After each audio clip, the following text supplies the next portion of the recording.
We have now declared a national state of disaster in terms of the Disaster Management Act. This will enable us to have an integrated and coordinated disaster management mechanism that will focus on preventing and reducing the outbreak of this virus. Measures permitted by the Constitution to contain an outbreak. As a consequence, the National Coronavirus Command Council has decided to enforce a nationwide lockdown for 21 days with effect from midnight on Thursday, the 26th of March. All political parties rallied behind government's first call for a lockdown, but the extension of the lockdown into the different phases started to cause rifts. A court bid was initiated, calling level 3 and 4 of the lockdown irrational, and a High Court declared part of it as such.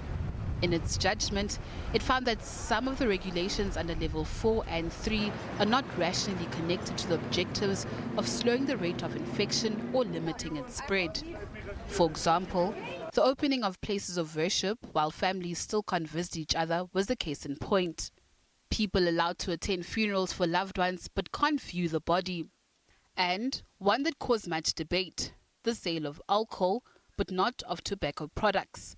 The other provisions that were found to be unconstitutional is that when the court applied Section 36 of the Constitution, the limitation clause, it could not find that those particular provisions to be justifiable.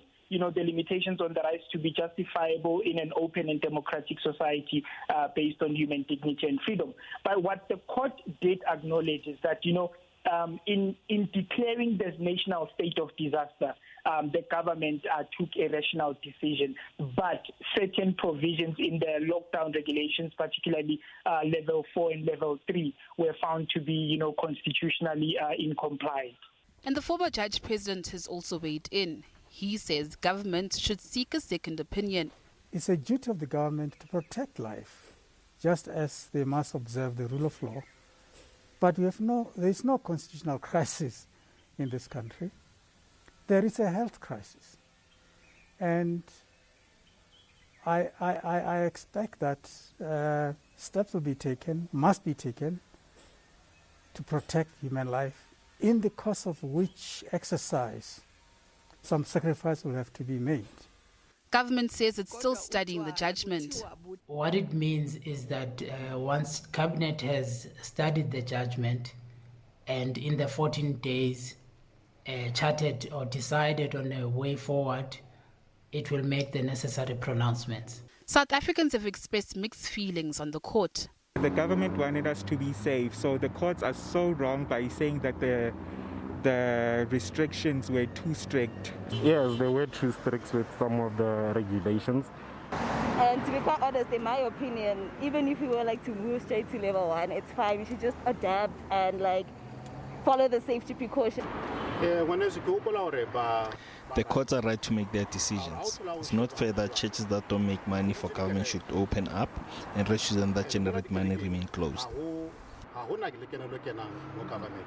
The next few days will be crucial for government as it ponders its next move. Natasha Piri, SABC News, Johannesburg.